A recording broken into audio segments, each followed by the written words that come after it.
ఒకసారేమో collegium system close అవ్వాలని కొంతమంది అంటారు. లేదంటే కొలీజియం సిస్టమే కరెక్ట్ అని కొంతమంది అంటారు. స్టిల్ ఇట్ ఈస్ కంటిన్యూ అండి యాక్చువల్లీ? ఇప్పుడు కొలీజియం సిస్టమే నడుస్తూ ఉందండి. కొలీజియం సిస్టమ్ అంటే సుప్రీం కోర్టు లేకుంటే హైకోర్టులో సీనియర్ మోస్ట్ జడ్జెస్ ముగ్గురు కూర్చొని వాళ్ళు డిసైడ్ చేస్తారు ఎవరిని తీసుకోవచ్చు మనం ఏంటి అనేది. సూటబుల్ క్యాండిడేట్స్ని వాళ్ళు చూసుకుంటారు.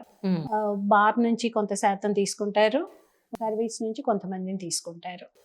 30-70 రేషియోలో ఉంటుంటుంది. అంటే బార్ నుంచి 70% తీసుకుంటే 30% సర్వీస్ కోటా నుంచి తీసుకుంటారు. Okay okay. సర్వీస్ జడ్జెస్ నుంచి ఆ బ్యాలెన్స్ చూసుకుంటూ సర్వీస్ జడ్జెస్ అయితే వాళ్ళ జడ్జ్మెంట్స్ కాల్ఫర్ చేసి వాళ్ళు సూటబుల్గా ఉన్నారా లేదా, క్వాలిటీ ఆఫ్ జడ్జ్మెంట్స్ మెయింటైన్ చేస్తున్నారా, డిస్పోజల్ రేట్ ఎలా ఉంది, ఇలాంటివి చూస్తారు.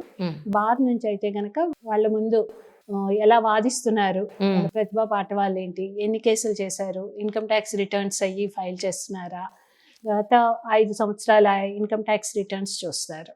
అవన్నీ కూడా పరిగణనలోకి తీసుకొని వాళ్ళని సెలెక్షన్ అయ్యి చేస్తారు. వీళ్ళు ఇక్కడ ఒక రికమెండేషన్ చేస్తారు, అది కూడా సెలెక్షన్ కూడా కాదు, రికమెండేషన్ చేస్తారు నేమ్స్.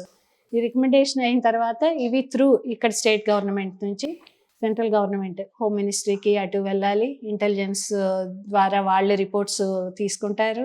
ఇంటెలిజెన్స్ రిపోర్ట్స్ అన్నీ అయిన తర్వాత